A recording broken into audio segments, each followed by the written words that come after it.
Welcome to the space between heaven on earth.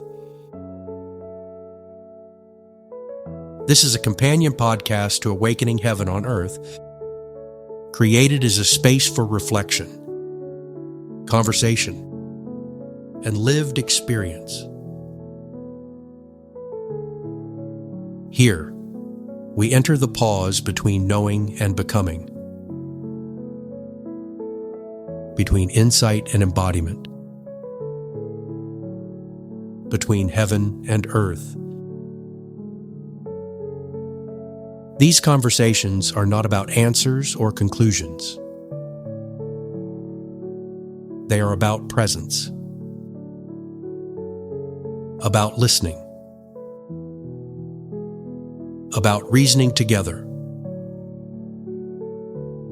about meeting one another honestly in the unfolding journey of awakening. I'm your host, Jeffrey Aylor. Again, welcome and thank you for entering the space between with us.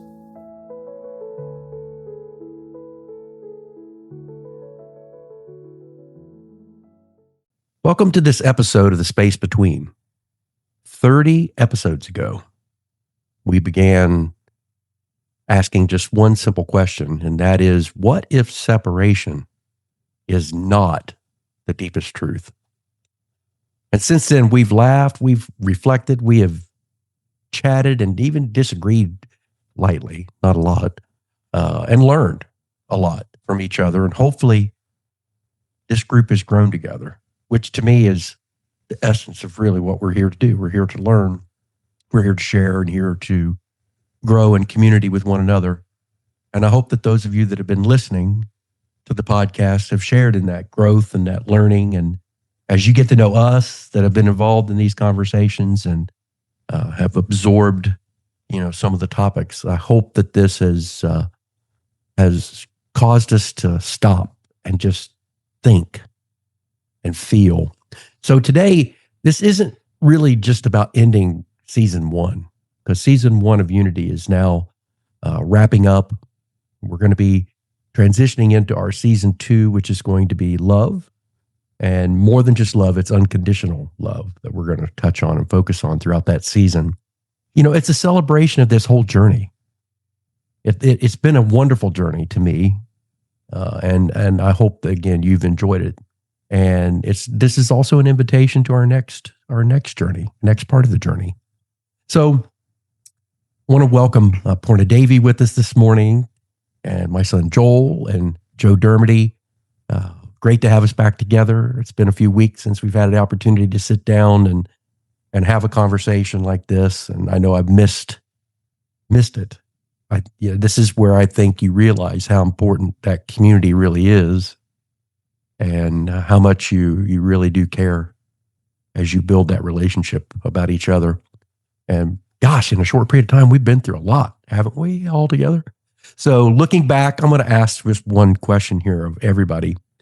When you think back over this season and your involvement with us in this conversation, any specific conversations that specifically come to your mind?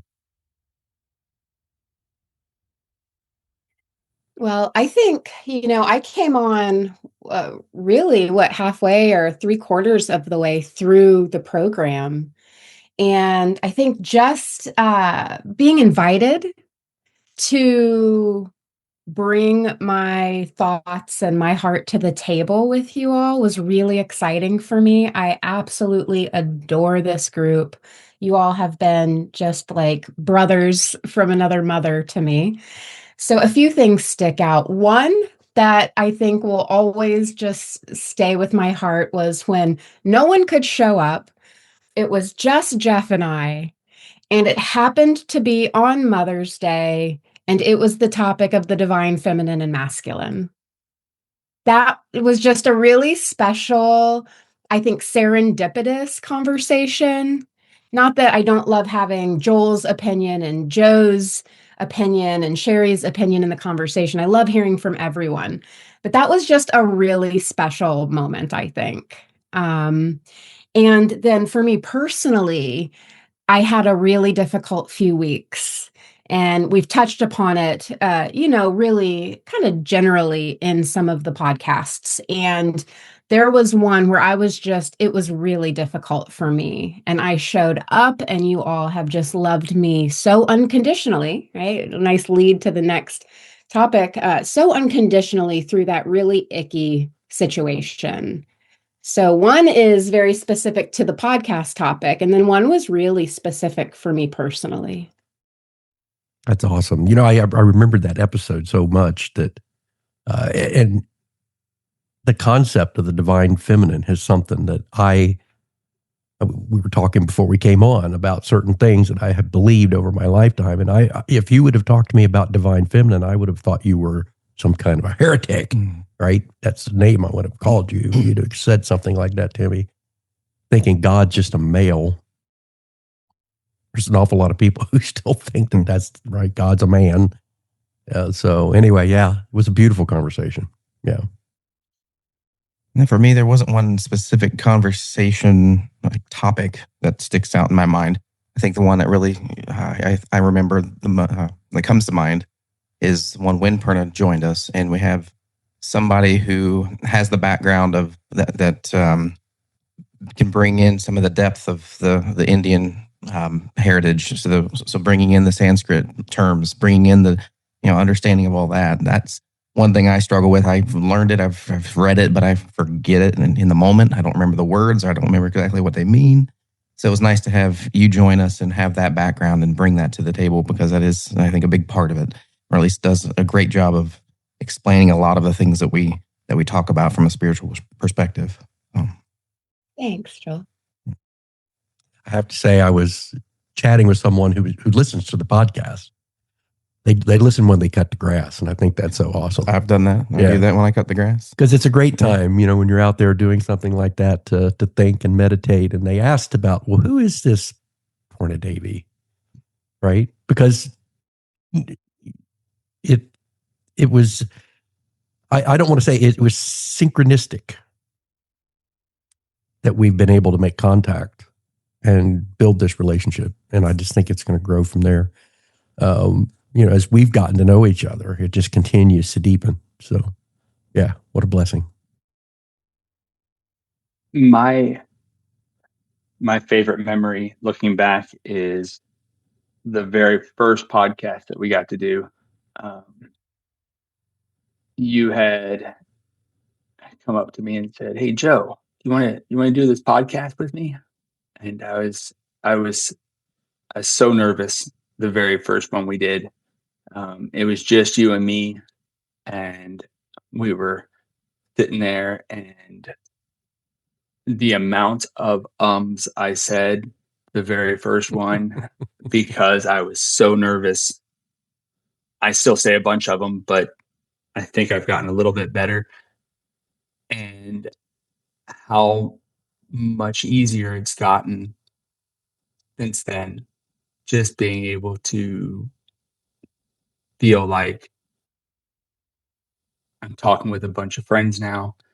Not that you're not only a great friend, but family. But that it didn't feel that nervousness has just gone away. And it just the love I feel now in this group, and how I so look forward to it, instead of, not that I was not looking forward to the first one, but I was just so nervous that very first one. And it's just the whole feel of everything has changed now. And I love that. Yeah, definitely. So the first time I did this episode, I think it was the second one you did. It was just you and I.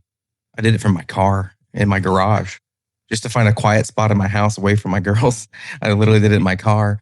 And to your point, I mean, look forward to it each week. And oftentimes we, can have the questions beforehand, can prepare. But today we didn't have that. And I'm just like, okay, let's just go. Let's just do it. It's like, all right, we're good now. It's just sitting and having a conversation at this point. It doesn't feel like it's not performative, if that makes sense. Mm-hmm. So. No, it absolutely does. Because that very first time I had to read through the questions and I wanted to think about them. And now, yeah, just like you said, I don't have anything in front of me now. We're just talking. Mhm. It's fantastic.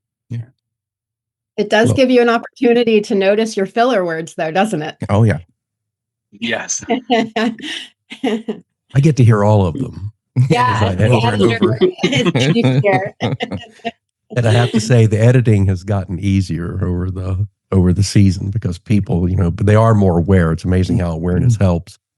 But for me, it's just been as an organizational development expert and understanding the dynamics of group development, this group has really quickly formed. We really didn't have any storming, which is a typical stage. I think people jockey every time you bring a group together. People kind of jockey for their position to know, well, where do I fit in this group? Am I being respected? Am I not? I want to make sure everybody knows who I am and what my knowledge and skills are. So, and then you get into the norming, where people they start to feel how this is going to work, how this is going to flow, and it becomes natural in the conversation. I mean, the order in which we speak a lot of times now has become kind of but then you get into the performing, and I really think this group has gotten into a level of conversation where the quality of the content is really valuable. It's valuable for us, so I'm thankful and hopeful that it's valuable for people who listen.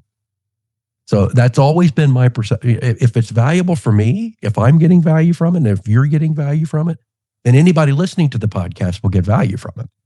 So that to me has always been, and then to facilitate the discussion, right? So that it does feel natural and that it can be easy, even if you haven't been given the questions.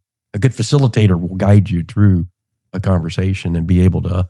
So I hope that there's been a lot of learning, obviously, doing a first season of any kind of a show like this, where just technical things, having to learn all the technical elements. But all in all, I think first of all, you're all brilliant. What a blessing! What a blessing to have you in this group and in this conversation. So let's jump into our first section of questions, where again we're going to look back here. I want you to think back over this season, whatever portion of the seasons that you've been involved with us, and we've talked about what conversation. But was there an episode specifically that caused you to change your thinking at all? Was there any episode where something struck you like, oh, I hadn't thought about that before, or wow, that really? For me, I think the one that touched me most personally was unity and family. I grew up in a really toxic home with really abusive people. And I've worked on those wounds and done a lot of healing around those teachers and those relationships. And I have been estranged from those relationships, mostly for many, many, many years. But it feels so full circle to have come to that conversation and consider what they gave me, what I learned from them, and not just, the healing of the toxic, but they actually brought some important elements into my life as well. And that was a really special opportunity, because I know that I am not the only person that is involved in this podcast or that's listening to this podcast that has tension in their family unit. I think part of that is sort of the human dynamic, right? Is that we find ourselves typically in families that are going to grow us, and we've got karma, and most oftentimes the thickest karma with family. So that was a really special conversation for me to reflect on my own relationship, the stories that I tell, how I want to move forward and continue a deeper level of healing and appreciation and love for that unit. Yeah, it makes me think of Ram Dass when you talk about families. And he basically says, if you want to find out if you're enlightened, spend a week with your family. See if you can handle that.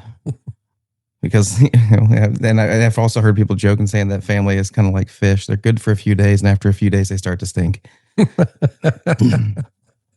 That's great. I think it's just basically you know each other so well, and you just start to poke at each other or irritate each other, but you also feel comfortable having that back and forth. It's just interesting when you think about it. So yeah, sometimes family can be they are great teachers. I think I know my family's that way. For me, one of the episodes that it wasn't a substantial um, change of mind, but it was more of a better understanding. And that was our unity with Earth. And we talked about how important it is to take care of the Earth and how that reflects in our diets and in our things like that. But what kind of changed my mind on it is just the relationship to it. That this isn't obviously it makes sense to take care of the soil, to take care of the plants and how we grow it, and then also what we choose to eat and put into our bodies. But that the whole thing, I viewed it now as a complete circle. That essentially it's an entire relationship with it. You can talk to the plants. You can basically just fully understanding that everything that you put into the work of growing your own food or knowing where it comes from has a relationship with your overall health. So that healing your body begins well before making a decision on what you eat. It has to be grown in a certain way and things like that. So understanding that relationship kind of came to light to me when we were having those conversations. Yeah, I think for me the one of the most important ones was the unity with self.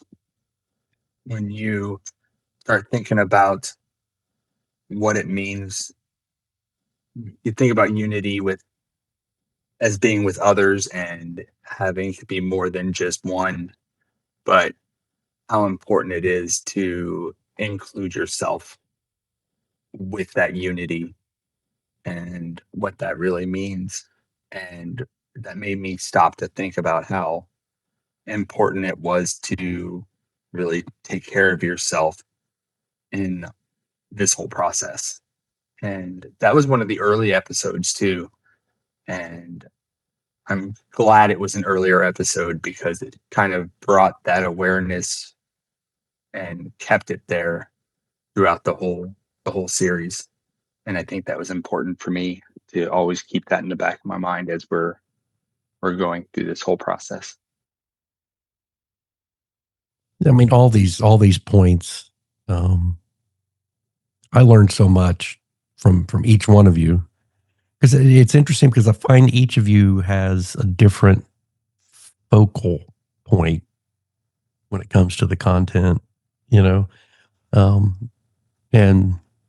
a different depth of understanding that you each bring.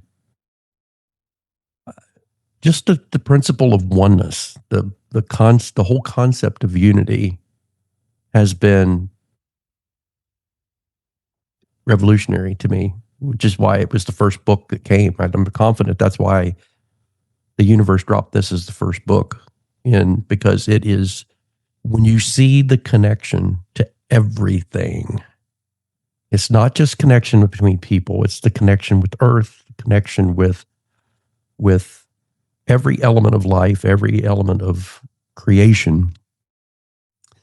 It changes the way you view it. It changes the way you interact with it.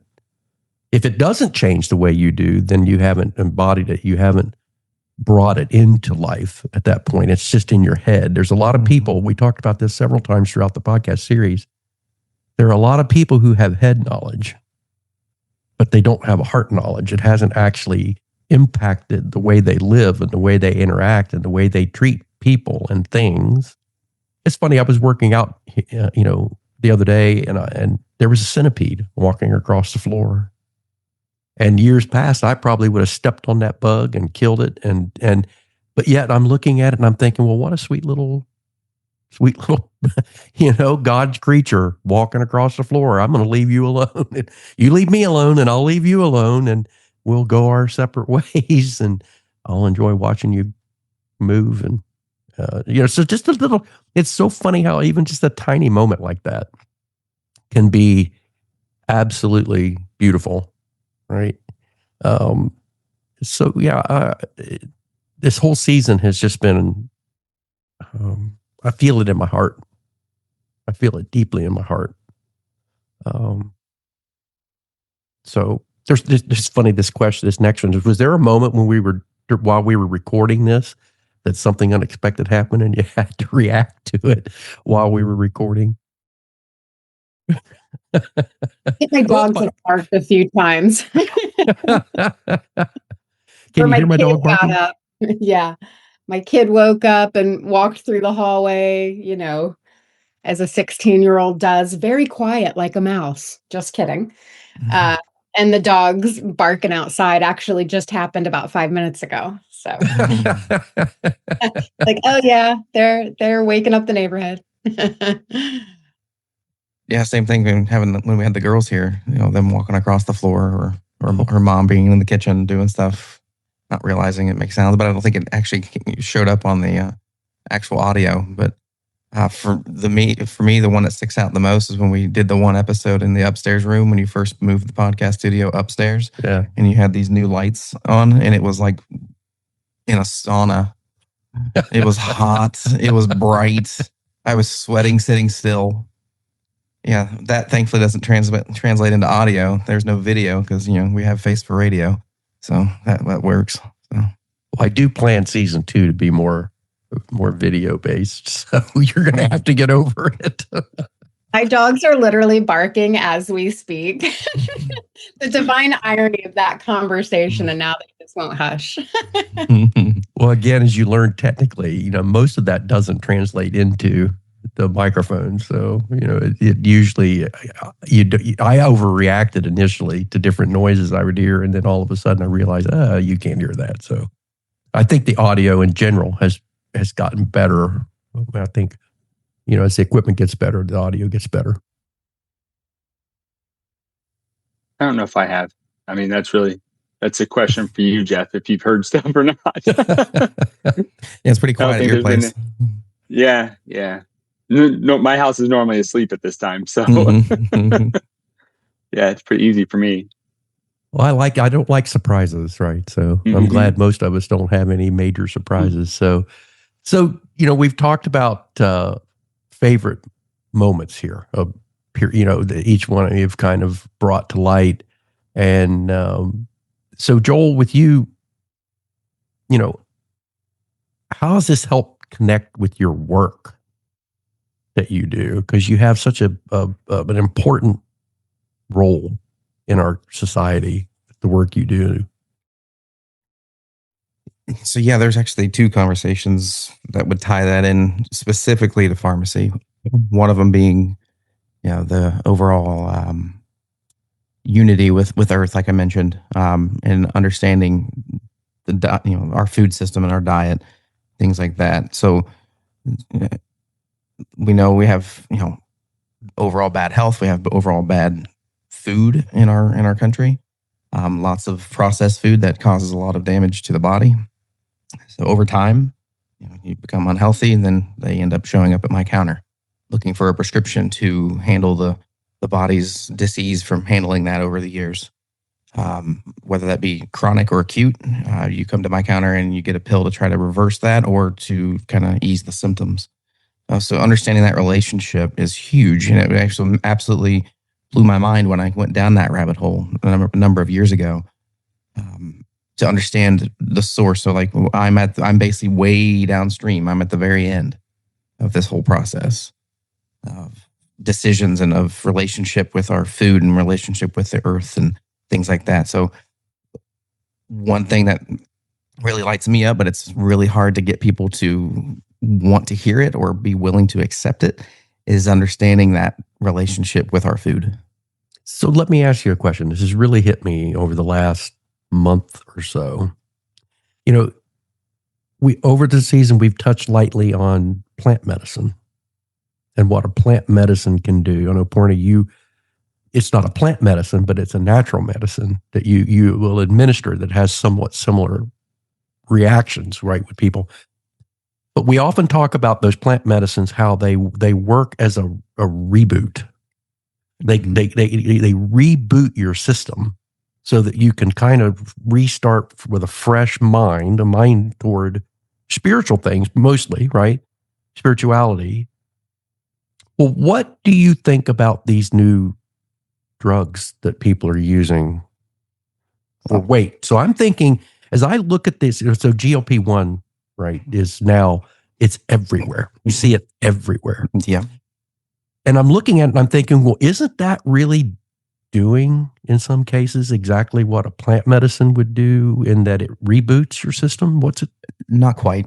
So plant medicines is going to affect the nervous system specifically, usually. And the way to look at that, like you say, a reboot, it's the best way to describe it is to kind of like take a snow globe and shake it up and get that nice flat snowy surface. And so like if you're sledding down a hill and you got a well-grooved path, you can't get out of it.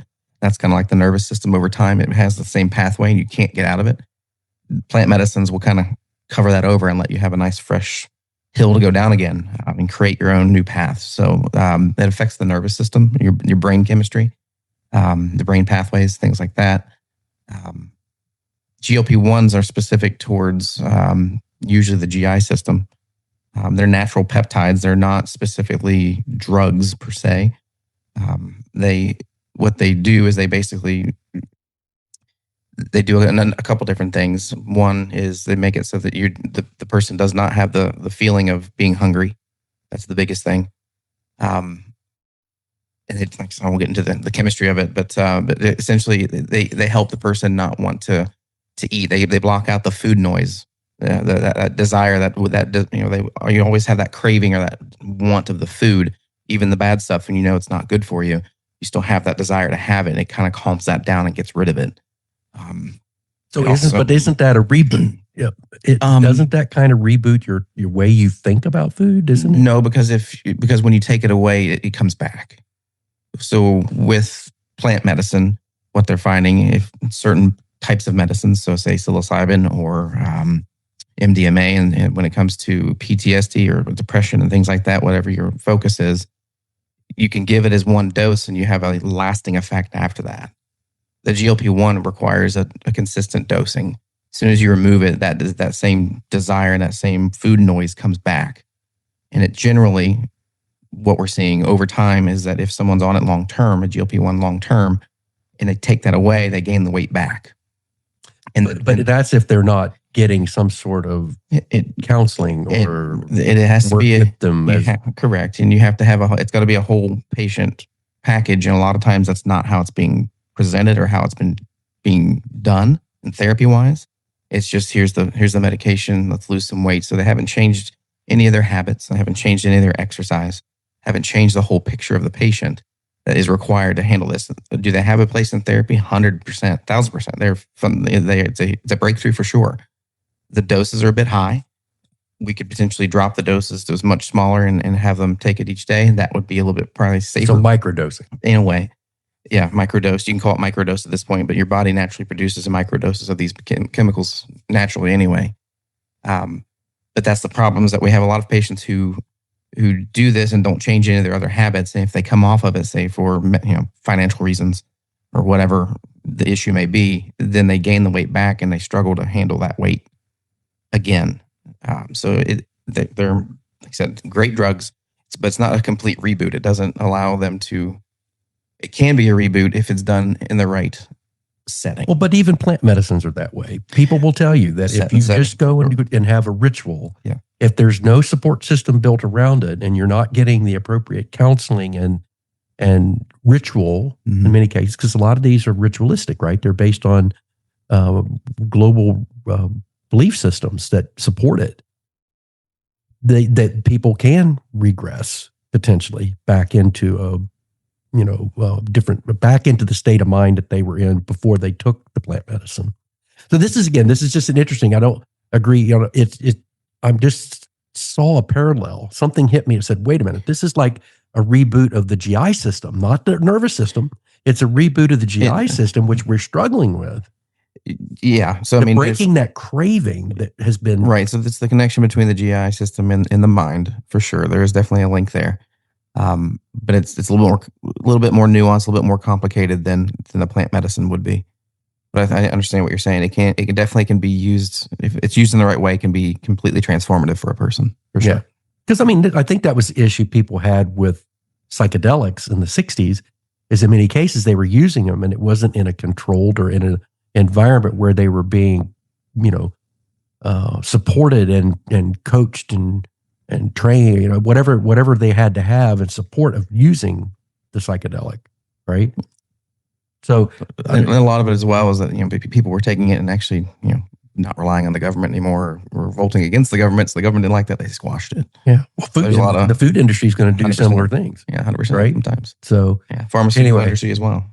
The pharmaceutical industry will be the ones that'll try to squash the plant medicine from coming into an actual clinical trial and actually getting approved to be used in a clinical setting. So they'll do their best to get rid of it, because it'll completely wipe out an entire massive billions of dollar industry when it comes to pills. So they don't want that. Well, that went on a nice tangent. I like it. Yeah. Well, I knew where I was going to take that. That was a leaded question. Yeah. So Joe, tell us which discussion really challenged you? Well, the one you just had now about GLP-1s was interesting to me because I'm on one as well. But I don't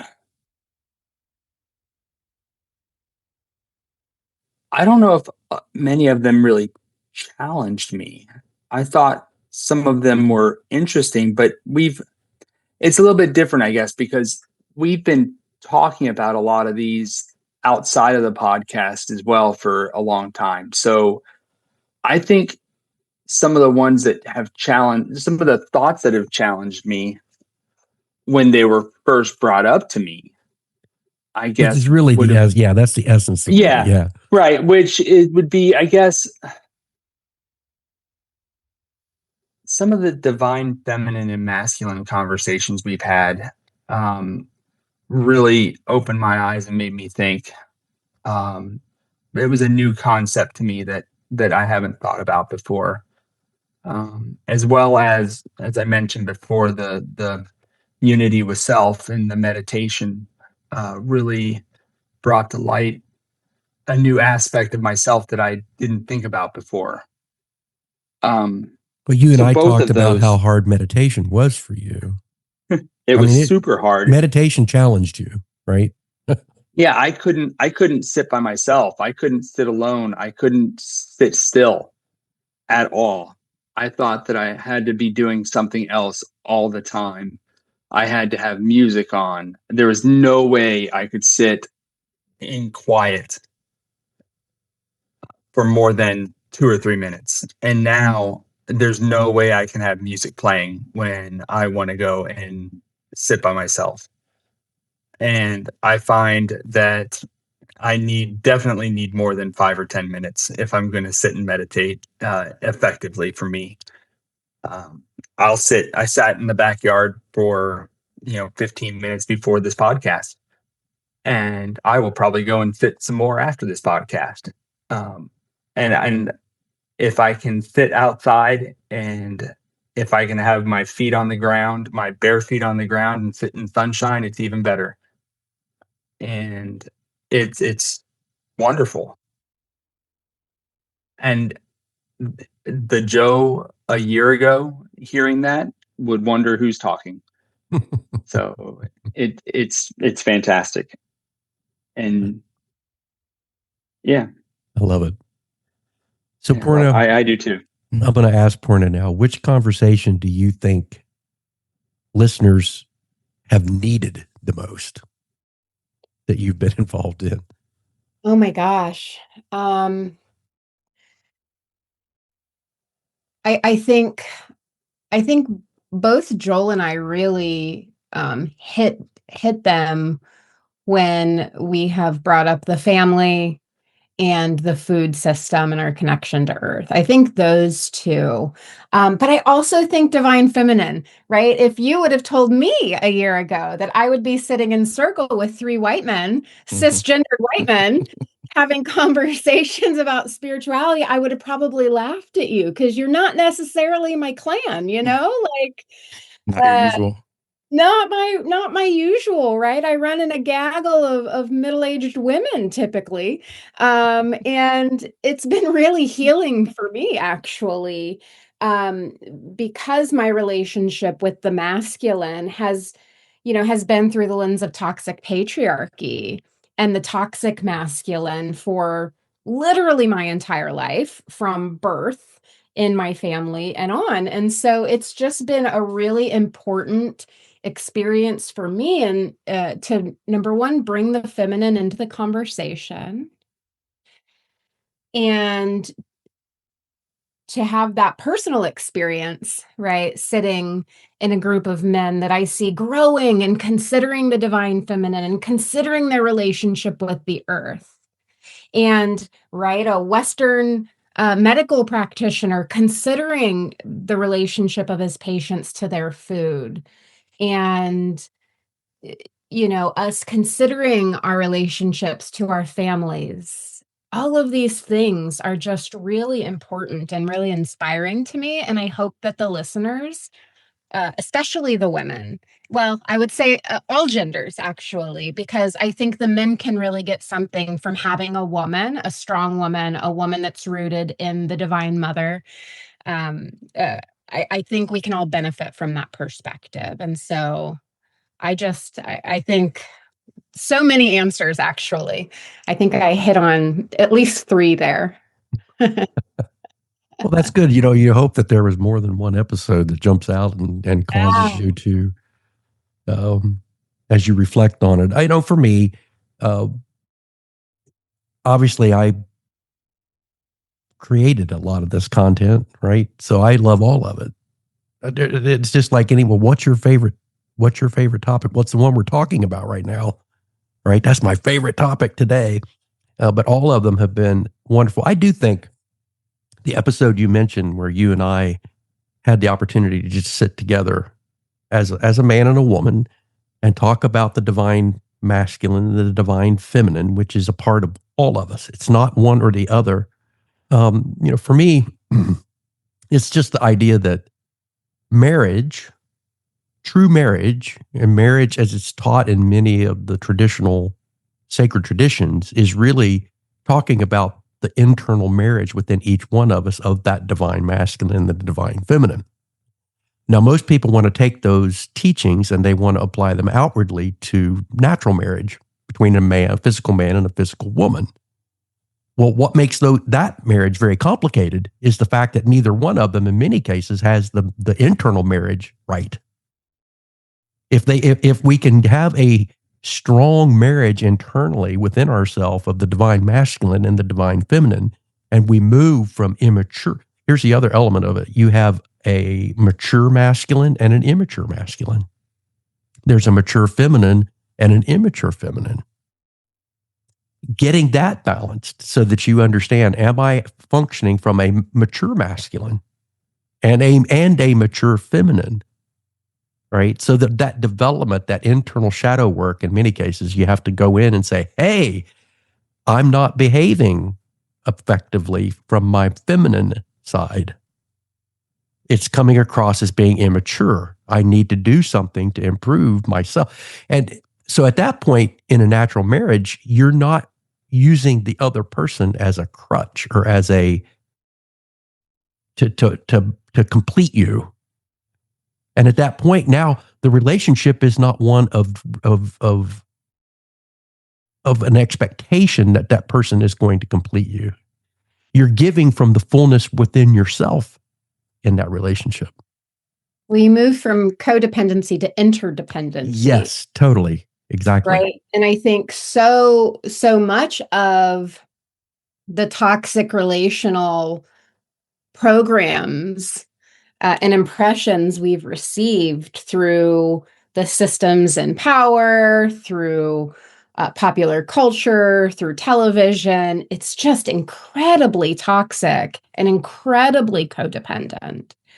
And, I think having these conversations, right, of interdependence, and it's really empowering, right? And it's really, hopefully it helps people stop and think like you said, and do the shadow work and bring up those old conditions and programs that they've received through their family or through their culture that make them act out in ways that aren't serving their relationships. Yeah, conflict comes typically when we have unrealistic expectation of ourselves or of others. And the other thing is when we get into role conflict.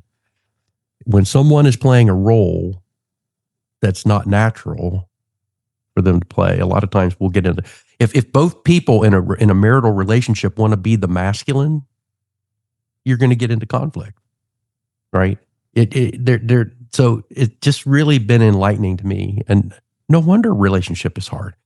And the other element that really surprises me, and we're going to talk about this, I think, a lot more over the next several years as this content comes out, is the concept again of soul contracts and soul families, which I think we are a soul family. I think and I strongly believe that many of the things we are experiencing in this life, we chose to come here and experience them. And with those people, and those people that we see as negative in our life are actually playing a role that we agreed to, and they're doing it for our benefit. And we don't, if you can turn that around and see that, like you talk about your family experience, if you turn around and say, hey, you know what? They have, and they play that role really well, but it's been one that has challenged me and has caused me and has formed me, and or the experiences of losing a child and the things that all that makes so much more sense.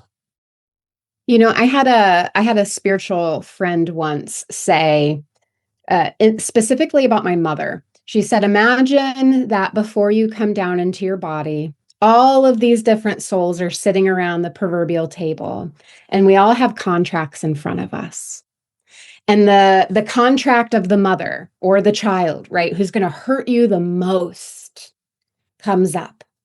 And everyone scoots away from the table and says, no, I can't take on that karma. I can't hurt you that much.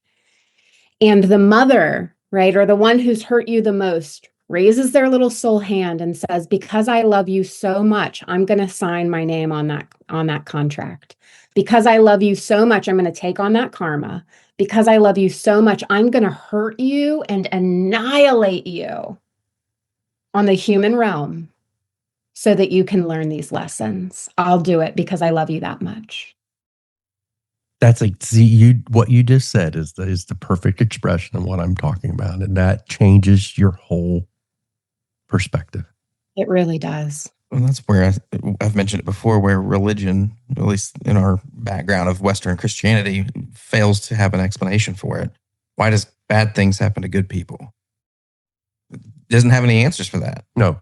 Right? It doesn't have any answers for, why is a child killed early or die early, you die young, or come into this world with a disease, something physically debilitating, something. What there's no answer for it with their current understanding. So this kind of understanding makes a whole lot more sense and is a lot more,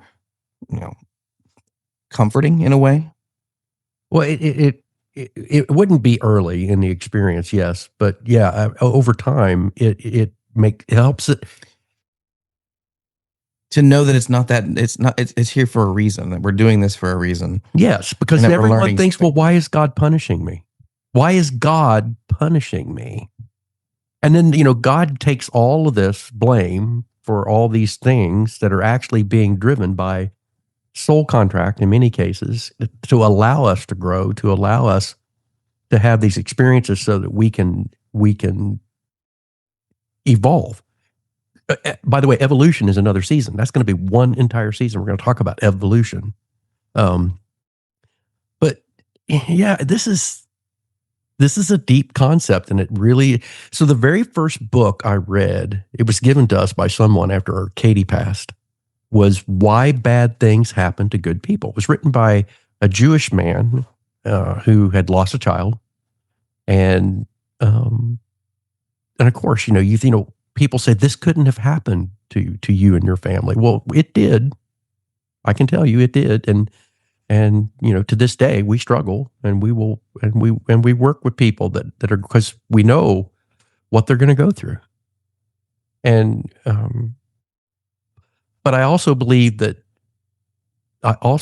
strongly that, when you understand that your child is not, they're still alive, that also changes everything. When you can perceive that and understand that they've just transitioned. They're still a big part of your life and your experiences, and they're a part of your soul family, and they're a part of that contract, and they're part of the experience. That really does help significantly. So anybody out there listening, I know for a fact I can't tell someone what to think and how to feel, or that what they're doing in grief is right or wrong. You can't do that. But, to me, this has been something that has brought great comfort. So, and gosh, we haven't even jumped into the next section. Of questions. So this has been, like I've hoped it would, a great conversation. So I want to start focusing now on how the belief in unity, connection, oneness, really the concepts of mysticism, because that's what a mystic is, believes in oneness, the oneness with all things. How has it changed the way you approach people by believing this? How has it changed the way you experience God? Well, for me, it's easy to see God in those I like, those I agree with, those whose values don't oppose my own, those that I love, those I have an affinity for. Can I remember and actually embody love in the face of those who want to harm me?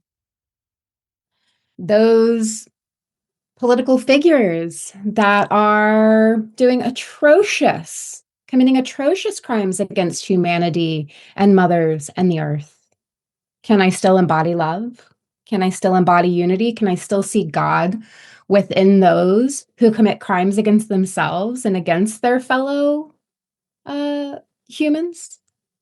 That, for me, is still a journey that I walk. The embodiment of forgiveness, the embodiment of compassion, the embodiment of recognition that every being is God. Every creature, right, is an aspect of the divine tapestry, right? I'm just a thread and they're just a thread. That, to me, is a really important journey and challenge. Because it's really easy to sit here with you all, right? These guys that I love and I appreciate and I respect. But if I didn't respect you, would I be able to sit here and see the God in you? I'd have a hard time with that. And it's not unique. I mean, that is, I think, the number one challenge and the purpose why this season is so important. Yeah. This is the tipping point in the awakening process. It has to come first. Because there's so much division. Everything is meant to create divisiveness, right? Here's a topic, pick a side. The other side is wrong, you're right, die on that hill. We'll never get anything done. Unity then is just a feather in the wind here, right? But it's really what we need to rebirth a new earth, to really come together and to notice not our differences, or to love one another and take care of the earth and take care of its inhabitants in spite of our differences. Otherwise, I think we're all on a rocket ship to destruction. Fast lane, the express lane. Right? To put it morbidly poetic, I think. Yeah, once you finally get the understanding that every person is God having an experience, everything in this world is a different reflection of God and what it entails. But to understand that's one thing, but to actually put it into practice is another. And I think that's where a couple things come into play. In that, first is awareness. The awareness that this is not a person who is different from me. This they've had a different life experience. They're going through things differently, but they are the same being. We all go through this together. So having that first awareness is key. So for me, that's the biggest thing is, am I aware enough that just because they're different than me doesn't mean that they're wrong? Second thing is that space between that understanding and actually putting that in, basically having a different reaction to it. Because I have a lot of conditions, a lot of programming that tells me to react a certain way based on what I've believed or what I've been told is right, what I've been told is how to handle this situation, and pausing for a moment in that awareness and reacting differently is everything. If you can do that, it requires you to do it over and over again. It's not, enlightenment is not just, hey, I'm here and now I don't have to go anywhere. Now I've achieved everything. Enlightenment is literally a daily thing. It requires you to be mindful of that at all times. So to me, that's been the biggest change in my approach to people, to the centipede, to the plant that you talk to. All that is not, it's all the same thing. And once you understand that and can live that and embody that, it completely opens up how beautiful this place can be. I think that's the whole point of this podcast, is to basically not, we're not trying to save souls to go to heaven. We're trying to bring heaven here. And that's how you do it. You learn how to bring heaven to earth. That's beautiful. It is. I'm sitting here thinking too that when you start to see everybody as one and start to realize how easy it is to talk to everybody when you think of them as yourself, but then you step back and think, not so easy to talk to yourself until you forgive yourself and learn to really recognize who you are and how hard that actually is to do, and how much you don't really know yourself until you take the time to hit and learn to know yourself, right? I don't know if that makes sense. Yeah, no, it's absolutely foundational. It's hard to understand anyone else if you don't understand yourself. Right. Thank you. So, no, you've said it twice now, and I think you're dead on. You got to learn how to know yourself. Well, it's micro and macro, right? Right. My inner world really dictates how I experience the outer one. And as within, so without, right? Right. Yeah. There you go. That's right. Oh, now we're going to get into the Hermetic principles. I just love this so much. A topic you avoid at all costs, right? Oh my gosh. Well, I figure if it doesn't make it into the wrap up episode, something's missing, right? Well, so it should change the way you approach people. If you recognize that what you're experiencing with someone is not, typically it's not personal. When someone is mistreating you, what they're showing you is something that is within themselves that they're struggling with, and it's being projected outward towards you or towards someone else. And if you look at it that way and recognize we're all wounded and have shadow, and it's difficult, I think you can be more compassionate towards some of those people when they're having those, because what you're seeing in them are things that they need to identify within themselves and work on. It's not really meant for you, although, it's being thrown at you. We're like monkeys. We throw poop at everybody and everything. And it's kind of dirty, but. Well, that just makes me think, and what you just said there makes me think of Ted Lasso. And we got to throw this into this conversation too, because we've said it multiple episodes of be curious, not judgmental. And I'm rewatching Ted Lasso, and I'm at the end of the third season before the fourth season just started this past week. And I got curious in the character of Nathan Shelley, who was basically the bad guy essentially of the end of season 2, end of season 3. He basically just becomes mean to Ted Lasso for no reason at all, really. And because I became curious, I was like, what made him be so mean, outwardly mean to people who were supporting him the entire time? And it was because of his father and how he basically was overlooked, or nothing was ever good enough, and he never got the opportunity to do what he wanted to do. He was overshadowed by all this, and all he wanted was the attention. All he wanted was the love and the people to recognize what he could do. And he did that in the wrong way by being mean to the people who got him to where he was. And tying into people who weren't good for him. But eventually he learns that lesson and realizes those people were who they actually truly cared about me. But he was lashing out to them, and it didn't understand. It didn't make sense. So first time I watched the show, I was judging him. I'm like, well, I hate this character. I don't know what is his deal. But then I got curious. Like, well, what is it trying to show me? What is his story? If I look back at it, why is he acting this way? It's interesting you bring up that, the first 7 years of a person's physical life are so critical. So I was just listening to a podcast series. It was a subset of the telepathy tapes where they were talking about a plant medicine called ibogaine from the iboga plant in Africa. And ibogaine and iboga does something with again, we talk about the rewiring of the nervous system. What it does is it's been identified as a cure for things like PTSD, right?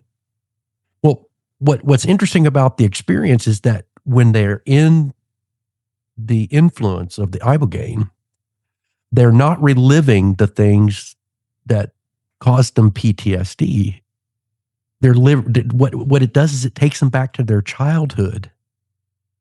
And it uncovers things that they experienced in their childhood that are making the things they experienced here worse. And it heals the childhood wound.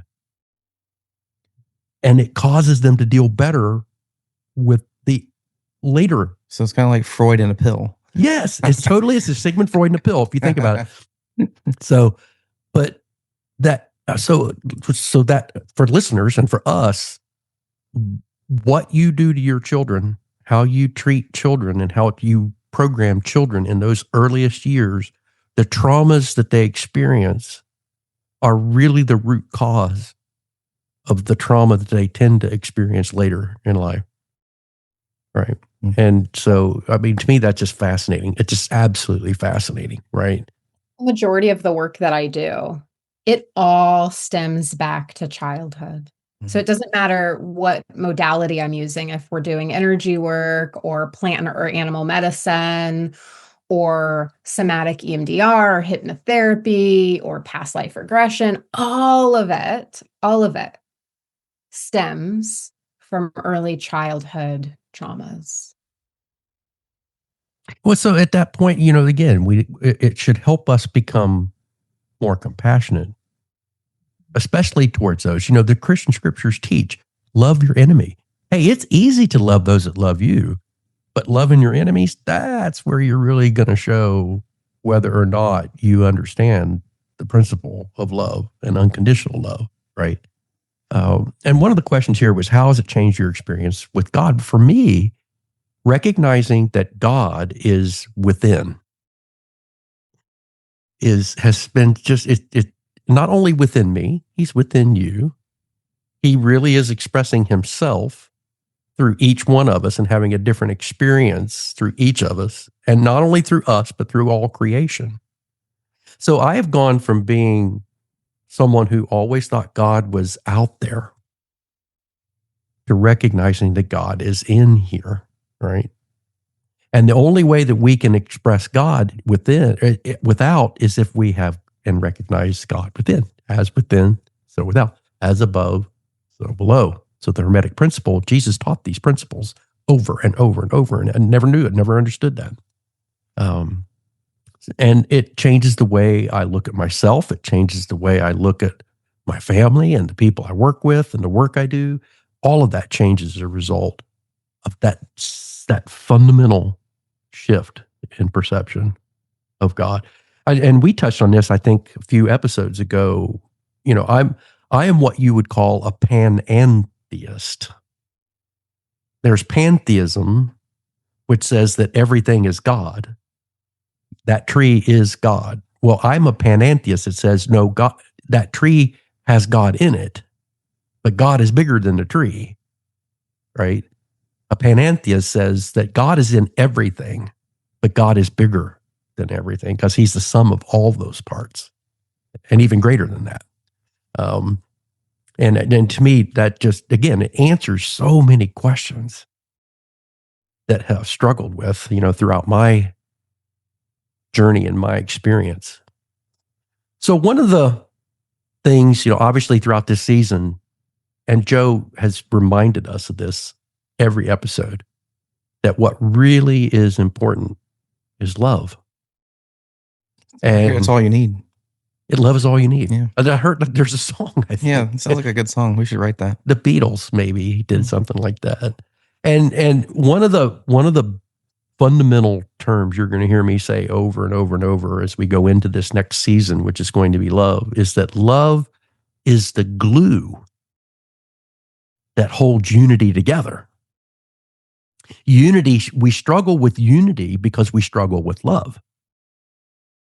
And when we struggle to find that connection, especially with the people that we have differences with, it's an issue of loving them and unconditionally loving them, right? Unconditional love is something very, very different. In fact, I almost would question whether if your love has conditions, is it really love at all, right? So, unity reveals the reality that love really is the glue that holds it together, and that love transforms our reality.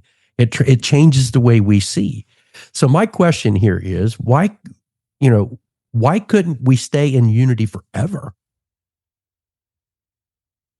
Why? Why does love naturally come next as a topic here? Think about that with me. Well, I think you touched on something earlier when we were talking about, there are ideas in the mind, and then there is the act of, the embodiment of. And I've said this before in podcasts, that we're pack animals. We live in relation to others. And so for me, love is a continuous act. It is the embodiment of the unity, of the God consciousness within self, of the unity of micro and macro, recognizing there is no difference between inner and outer. And so for me, love is the natural next step, right? Mahatma Gandhi said, where there is love, there is life. And we live it, right? We don't live on these podcasts. We don't live in our mind. We don't live on the meditation cushion, but rather we live in relation to other beings. And love is the highest frequency. And so there's so much struggle. There's so much divisiveness. There's, we're all, like Ram Dass said, walking each other home. And, through our own sufferings and our human karmas and our conditions, love is the salve on it all. And that comes in the form of action. And so it makes sense, right, that we're talking about all of these theoretical concepts, right? The idea of unity. But now how is that embodied? It's embodied through the act of love. And that's a very general statement, because the act of love can look very different depending on the circumstances that are arising in that moment. But the salve is always the salve, right? I think it's a natural progression. If you learn the unity within yourself, then you expand that out to other people, and that other people are just, they're one with you. They are you, just having a different experience. Naturally, it goes into love, because if you look at that person and you say, I don't love this person, I don't like them. Well, it's just essentially saying, I don't like myself. I don't love myself. Once you can understand that, you don't want to live in that space for very long, because who doesn't want to, when you don't like yourself and you don't love yourself, things fall apart. Life becomes very difficult and very hard. Eventually, you want to change that. And the way to change that is to learn to love others.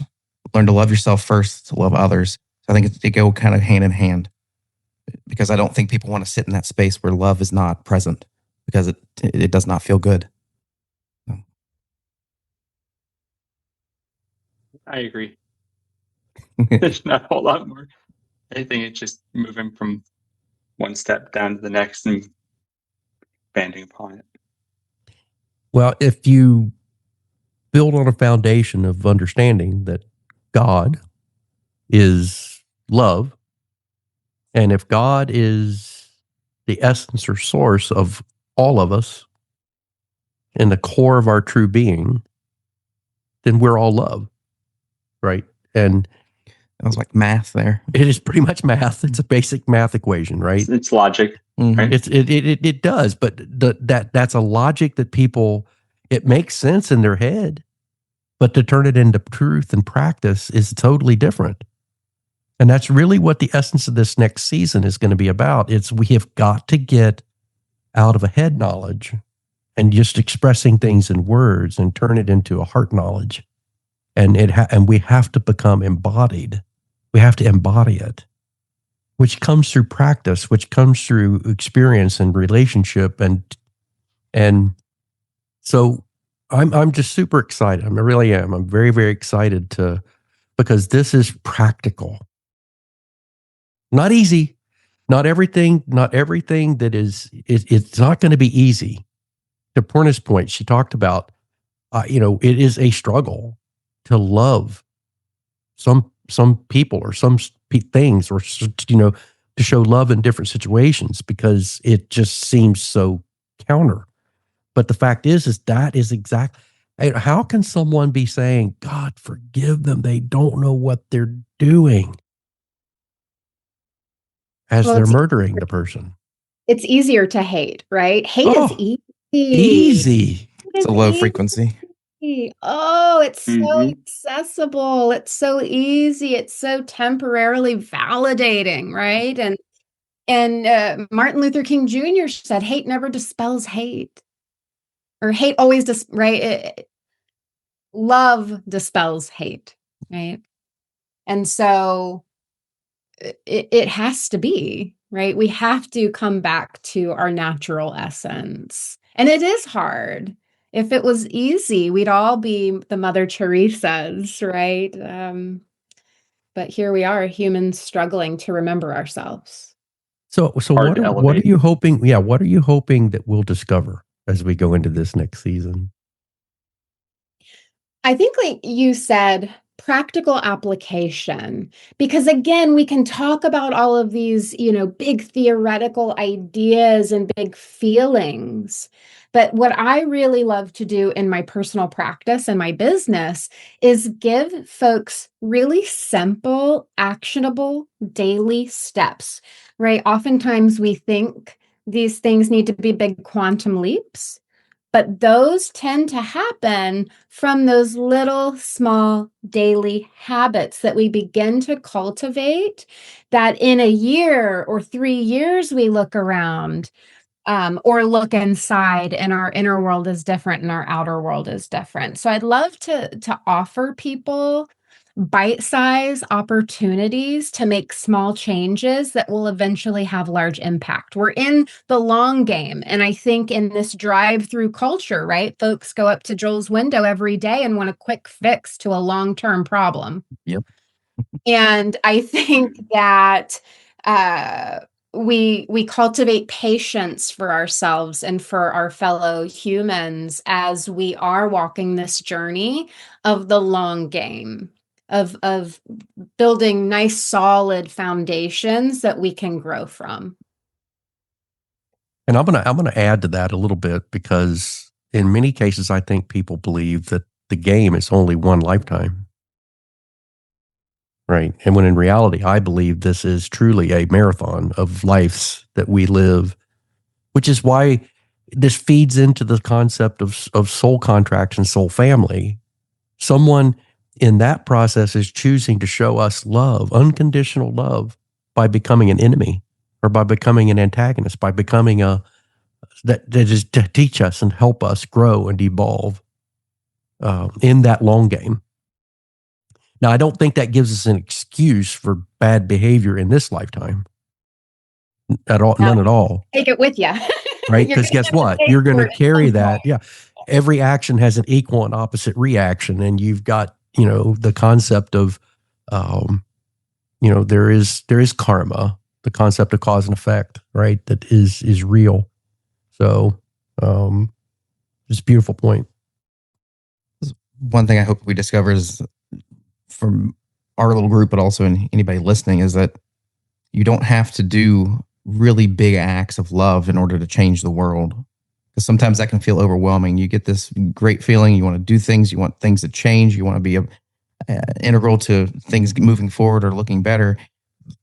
But that's not the point. That's not how you change the world. And to quote Mother Teresa, like you mentioned, and basically learn how to do little things with great love. That's what I hope people discover, is that just do small things. It doesn't have to be big. And that's how you can change not just the world, but the world that you envision and the world that you create and go forward in. I think that's what I want everyone to take away from next season. Mm-hmm. Just remember that a candle is not diminished by lighting other candles, right? And love is exactly the same way, right? You can share love without losing your own. And I think that is one of the biggest things to remember. Yeah, there is no scarcity, right? There is no scarcity at all. Love is abundant. It's abundant. It's so fun because another season that we'll touch on in the coming years is abundance. And people, when you talk about abundance, obviously they think money, right? Well, that's not really what abundance is about. Abundance is about so much more than that. And love is one of those things. Love is not scarce. It is not a scarce commodity. It is something that is abundant. It flows abundantly. So Purna, you also touched, because another one of our seasons is going to be on energy, and the fact that to really fully experience this love, you have to resonate and you have to vibrate at a higher frequency than we tend to. And part of what we'll get into is how do we vibrate individually at a higher frequency so that we can tell. We're no different than a radio. You cannot tune in to a specific signal that's all around you, by the way. Every radio signal is all around you. You're not picking up on them because you're not tuned into it. Well, guess what? Love is this way. Love is all around us. But because we're not tuned to the right frequency, we can't pick up on it. We can't receive it. We can't fully get the value of it, even though it's all around us. So I think those are going to be some of the, I'm super excited. Again, you can tell I get really excited about all of this, but because in my mind, it all goes together. It's all been one great, big, beautiful vision. So let's play a little game here as we kind of close things out. I want to end our session by going around and having each one of you complete a sentence. Okay. I'm going to start with Joel. And Joel, heaven on earth is. Let's go with Joe's answer. Heaven on earth is love. So Joe, love means. Love means everything. Purna, the sacred human is. Embodied God. Beautiful. Beautiful. I just hope that people, as we've gone through this season, recognize that heaven is not somewhere else. Heaven is not a place. Heaven is a state of being. It's a state of mind. It's a state of presence. It's a state and condition of love for yourself, for others, for all of creation. That love is kind. Love is patient. Love is peace in action. It's peace embodied. And that every human is sacred because the sacred is in every human. And if we can start to see that and understand that, and we approach it all from the position of love, we will experience heaven on earth. So, if this season has taught me anything, it's that heaven has never been waiting for us, right? It's always been waiting within us. It's within us, waiting for us to remember it. It's something we have to remember. It's always there. It is, and it's waiting for us to live it. Waiting to become love expressed outwardly. So, as we close this first season, I want to thank you, each one of you. I want to thank all of our people that have chosen to listen. I want to thank you all for questioning, being curious, for growing alongside each other, for allowing these conversations to be a part of your journey, and realize that unity is not a destination. It's a doorway. It's a way for us to move. And as we move through that doorway, love awaits us. Love awaits us. And I just have this great feeling that the best conversations that we're going to have are still ahead of us. And as we bring this episode to a close, we look forward to seeing you in season 2. But until then, remember, heaven is already here. We simply become more capable of remembering and recognizing it and revealing it together. And with that, let's let the space between continue. As we come to a close, remember that this journey continues in many expressions. This podcast is part of a family of partner podcasts. Awakening Heaven on Earth. The space between heaven and earth and Living Heaven on Earth are 3 companion podcasts exploring spiritual awakening from complementary perspectives. Awakening Heaven on Earth offers the core teachings and mystical reflections on unity, love, and conscious living. The space between creates room for dialogue, reflection, and lived conversation around those teachings. Living Heaven on Earth focuses on basic spiritual practices that help embody these insights in daily life. Together, they form a unified journey of understanding, experience, and integration, inviting listeners to remember their connection with the divine, with one another, and with the living world. You can find all of them available on the same podcast streaming platforms wherever you listen. And if music helps carry these teachings deeper into the heart, the Unity, Awakening Heaven on Earth album is available on all major music streaming services as a musical companion to this journey. Wherever you engage, through listening,